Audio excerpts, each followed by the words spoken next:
اور ایک بات میں یہ بتا دوں کہ قیامت کا وقت پوری کائنات کے لیے تو کون سا ہے یہ اللہ ہی بہتر جانتا ہے، مگر جس کی موت آ گئی اس کی قیامت اسی شام سے شروع ہو گئی۔ یہ بات ذہن میں رکھنا، جس کی موت آ گئی اس شخص کی قیامت آ گئی، چونکہ موت کے لمحے کے بعد پھر زندگی کو بدلنے کا موقع نہیں رہے گا۔ مرنے کے بعد دو وقت آنے ہیں، ایک قبر میں پہلی شام اور ایک قیامت کی صبح۔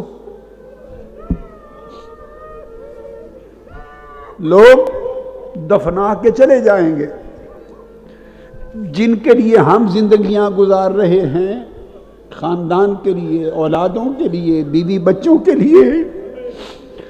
میں آپ کو بتانا چاہتا ہوں جس دن روح قفس انصری سے نکل جائے گی، وہ بیوی بچے ایک شام بھی آپ کو گھر میں نہیں رکھیں گے۔ جن کے لیے ہم زندگی گزارتے ہیں، ساری زندگی برباد کر رہے ہیں، جن کے لیے وراثتیں بنا رہے ہیں، جن کے لیے مال کماتے ہیں، پورا وقت کھپائے جا رہے ہیں، زندگی بال سفید ہو گئے ہیں،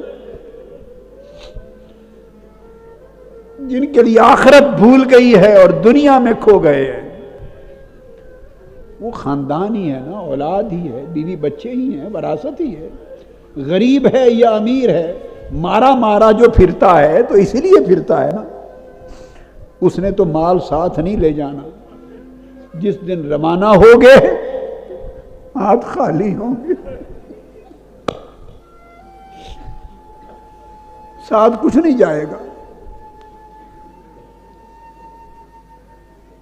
اس آخرت کی کمائی کے سوا جو کر لی، باقی کچھ نہیں جائے گا دنیا کا۔ اور جن کے لیے سب کچھ کر رہے ہیں، پاپڑ بیلتے ہیں، وہ ایک شام بھی گھر میں نہیں رہنے دیں گے، کہیں گے لاش گل رہی ہے، رنگ بدل رہا ہے، بو آ جائے گی، جلدی لے جاؤ، جلدی لے جاؤ، گھر سے نکال دیں گے۔ جن کے لیے زندگی گزاری ان کا ساتھ تو یہاں تک تھا۔ مرنے والے، اب اسی شام سے تیری تو قیامت آ گئی، اقتربت الساعہ، تیری قیامت، تیرے حساب کا وقت آ پہنچا۔